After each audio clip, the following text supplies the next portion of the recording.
लखनऊ में उत्तर प्रदेश के उप मुख्यमंत्री केशव प्रसाद मौर्य ने सरकार की उपलब्धियों को गिनाया। प्रधानमंत्री आवास योजना के बारे में बताते हुए मौर्य ने कहा कि कच्चा मकान होने का जो कष्ट उनके परिवार और उनकी मां ने सहा था, वैसे ही करीब 3 करोड़ परिवारों को प्रधानमंत्री नरेंद्र मोदी ने प्रधानमंत्री आवास योजना के तहत घर मुहैया करा उनकी मदद की है, जो जरूरतमंदों के लिए किसी खास वरदान से कम नहीं है। उन्होंने प्रधानमंत्री आवास योजना की खूबियों पर चर्चा करते हुए कहा कि कच्चे मकान का कष्ट उन्होंने भी सहा है।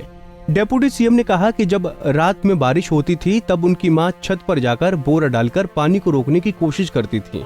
इस दौरान वो भीग भी जाती थी। खैर, ऐसे ही 3 करोड़ परिवारों के कष्ट को प्रधानमंत्री नरेंद्र मोदी ने महसूस किया और उन्हें प्रधानमंत्री आवास योजना के तहत घर मुहैया करा उनकी बड़ी मदद की, जो उनके लिए किसी वरदान से कम नहीं है। मुझे आज इस बात की खुशी है कि अगर मैं उत्तर प्रदेश की दृष्टि से जब बात करता हूं तो मुझे अपना बचपन याद आता। हम में से तमाम ऐसे साथी होंगे जो गांव के रहने वाले होंगे और गांव में रह करके तमाम आज भी ऐसे परिवार आपको देखने को मिलते होंगे जिनके पास अपना पक्का मकान नहीं है। जिनका पक्का मकान नहीं होता है, अगर वर्षा हो जाए तो गरीबों के घर में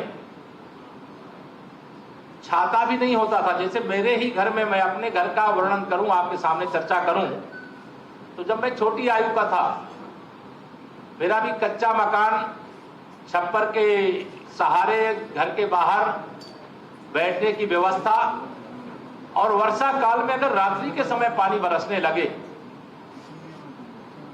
तो मेरी माता जी रात्रि के समय, कोई सीढ़ी चढ़ने के लिए कोई पक्की या कच्ची सीढ़ी नहीं होती थी, बांस की बनी हुई सीढ़ी होती थी जिसके सहारे छत पे जाना। अगर रात में पानी बरस रहा है और पानी चूने लगे तो पानी चूने लगता था, तो जहां पर कोई सो रहा है, बैठा है, कोई सामान रखा है, वो भीगने लगता था। तो माता जी स्वयं रात्रि के समय, और ऐसा मेरे परिवार नहीं, लाखों करोड़ों परिवार के साथ ऐसा देश और प्रदेश के अंदर हुआ है जिनके सामने इस प्रकार के संकट रहे। कष्ट से 3 करोड़ परिवारों को देश भर में मुक्ति दिलाने का काम देश के माननीय प्रधानमंत्री श्री नरेंद्र मोदी जी के मार्गदर्शन में जो किया गया है वो अपने आप में अभिनव है। केशव मौर्य ने कहा कि डबल इंजन की सरकार गरीबों के लिए काम कर रही है। सपा सरकार के समय में प्रधानमंत्री आवास योजना के लिए अखिलेश यादव ने अपने कार्यकाल में केवल 18,000 आवास ही आवंटित किए थे और वो भी अधूरे थे, जबकि 2017 से 2022 तक हमारी सरकार ने 44 लाख आवास बनाए। ऐसे में आप इस अंतर को समझ ही सकते हैं। उन्होंने इस बाबत अधिक जानकारी साझा करते हुए कहा कि नगर और ग्रामीण क्षेत्रों को मिलाकर 3 करोड़ आवास पूरे देश में बनाए गए हैं, जिसमें 58 लाख मकान शहरों में बनाए गए हैं, तो वहीं 1,18,000 करोड़ की धनराशि जारी की जा चुकी है। प्रधानमंत्री आवास योजना की आप सबके साथ चर्चा करना चाहता हूं। अगर मैं प्रदेश की बात करूं तो 2017 से पहले उत्तर प्रदेश में समाजवादी पार्टी की सरकार थी और समाजवादी पार्टी की सरकार के समय प्रधानमंत्री आवास योजना के लिए भारत सरकार की ओर से आवासों की उपलब्धता कराए जाने की व्यवस्था किए जाने के बाद भी श्री अखिलेश यादव जी ने अपने कार्यकाल में 2014 और 17 के बीच में कुल 18,000 आवासों का आवंटन किया था। और जब वह सरकार से गए तो उनके भी निर्माण कार्य अधूरे छोड़ करके गए थे। और अगर प्रदेश की दृष्टि से 2017 से 2022 की मैं आपके साथ चर्चा करूं तो उसमें इस बात पर हमें गर्व है कि हमारे माननीय प्रधानमंत्री जी के मार्गदर्शन में, आदरणीय मुख्यमंत्री योगी आदित्यनाथ जी के नेतृत्व में हमारी सरकार ने 2017 से 2022 के बीच में 44 लाख आवास बनाने का काम किया है। एक तरफ 18,000, एक तरफ 44 लाख।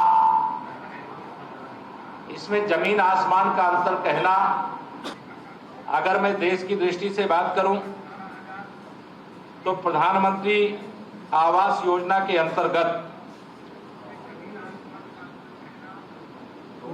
जो आवास बनाए गए हैं उन आवासों की संख्या नगरीय क्षेत्र और ग्रामीण क्षेत्र मिलाकर के 3 करोड़ है। इन आवासों में प्रधानमंत्री आवास योजना ग्रामीण में पूरे देश के अंदर 2,52,00,000 पक्के मकानों का निर्माण गरीबों के लिए बना करके पूरा करके उनको देने का काम किया जा चुका है। और इस केशव मौर्य ने कहा कि इतना ही नहीं, स्वामित्व का प्रमाण पत्र महिला के नाम से या फिर संयुक्त रूप से दिया जाता है। इसके अलावा शौचालय, बिजली कनेक्शन, गैस कनेक्शन और जल जीवन मिशन के तहत पानी का कनेक्शन भी दिया जाता है। आज भी अनेक ऐसे लोग हैं जिनके पास पक्के मकान नहीं हैं। विजन है, बहुत बड़ी योजना है। उस योजना के क्रम में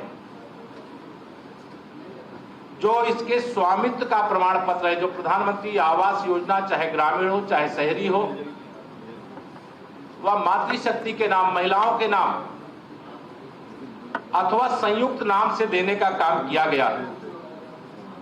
और जो प्रधानमंत्री आवास योजना के अंतर्गत आवास बनते हैं, आवास पाने वाले लाभार्थियों के घर में शौचालय का निर्माण, उनके घर में प्रधानमंत्री सौभाग्य योजना से बिजली का कनेक्शन देने का काम, उनके घर में प्रधानमंत्री उज्ज्वला योजना के माध्यम से गैस का निःशुल्क कनेक्शन देने का काम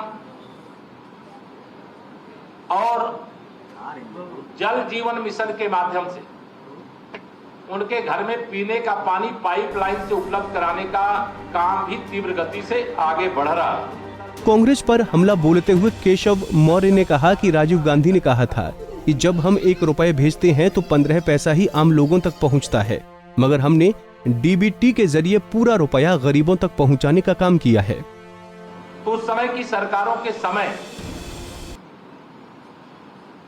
स्वयं कांग्रेस के प्रधानमंत्री के रूप में श्री राजीव गांधी जी ने संसद में खड़े होकर के कहा था कि जब हम भारत सरकार की ओर से कोई योजना बनाते हैं और उस योजना का लाभ जिसको देना चाहते हैं, अगर दिल्ली से 1 रुपए भेजते हैं तो जिसके पास पहुंचना है वहां पहुंचते पहुंचते वह 15 पैसे बचता है। अर्थात अगर कांग्रेस, सपा, बसपा जैसे राजनीतिक दल के लोग अगर यह योजना बना करके सरकारों में होते और लाते तो जो लाभार्थी है उसको 15% मिलता, अर्थात 45,000 करोड़ रुपया मिलता और 2,55,000 करोड़ से अधिक या भ्रष्टाचार की भेंट चढ़ा देने का काम किया जाता। लेकिन माननीय प्रधानमंत्री जी ने डीबीटी के माध्यम से जो लाभार्थी है सीधे उसके खाते में प्रधानमंत्री आवास योजना का पैसा भेजने का काम किया।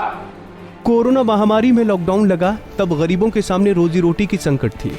उस समय प्रधानमंत्री गरीब कल्याण अन्न योजना के तहत हर घर को अन्न मुहैया कराया गया। अब तक देश में 244 लाख मीट्रिक टन राशन दिया जा चुका है।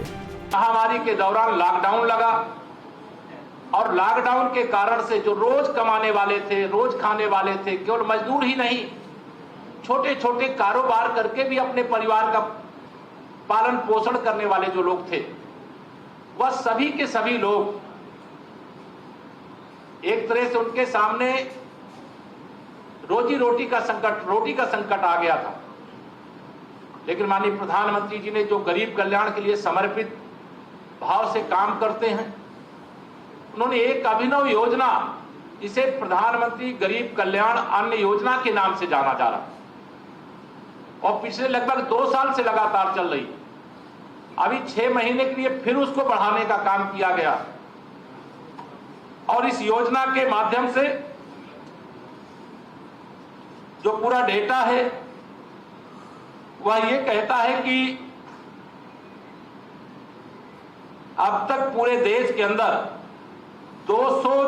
44 लाख मैट्रिक टन ये राशन आवंटित राज्यों के खाते में किया जा चुका है, जिसके वितरण की प्रक्रिया निरंतर चलती रहती है। लगभग 80 करोड़ लोग देश में और 14 करोड़ से अधिक लोग उत्तर प्रदेश में इसका लाभ प्राप्त कर रहे हैं। वहीं one nation one ration card की चर्चा करते हुए केशव प्रसाद मौर्य ने बताया कि बड़ी संख्या में लोगों ने इस योजना का लाभ दूसरे राज्यों में उठाया है। माननीय नरेंद्र मोदी जी के नेतृत्व में एक देश में एक कार्ड की व्यवस्था की थी, एक राशन कार्ड की व्यवस्था की थी, और मुझे बताते हुए ये खुशी हो रही है कि पूरे देश के अंदर लगभग 10% लोगों ने वन नेशन और वन राशन कार्ड के माध्यम से राशन अपने जहां उनका निवास का स्थान है, जहां के रहने वाले हैं, उस स्थान की जगह दूसरे स्थान से राशन प्राप्त करने का काम किया है।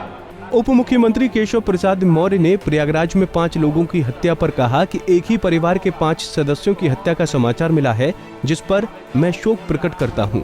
जो भी इस घटना के दोषी होंगे उसको खोज निकालने का काम किया जाएगा। सवाल का जवाब मैं समझता हूं कि जब इस तरह की दुखद घटना हो और वह ये समझते हैं कि सहानुभूति प्रकट करने की जगह, श्रद्धांजलि देने की जगह अपराधियों को पुलिस जब पकड़ने के लिए आगे कार्रवाई कर रही है, मुझे लगता है उसकी लोगों को प्रतीक्षा करनी चाहिए। अपराधी बचेगा नहीं, वो चाहे विपक्ष का कोई नेता बचाने की कोशिश करे तो भी नहीं बचेगा। धन्यवाद। शनिवार को भारतीय जनता पार्टी के प्रदेश कार्यालय पर उप मुख्यमंत्री केशव प्रसाद मौर्य ने प्रेस कॉन्फ्रेंस कर सभी को हनुमान जयंती की हार्दिक शुभकामनाएं दी। साथ ही प्रधानमंत्री नरेंद्र मोदी आवास योजना समेत कई मुद्दों पर सरकार का पक्ष रखा। पंजाब केसरी टीवी के लिए लखनऊ से अनिल सैनी की रिपोर्ट।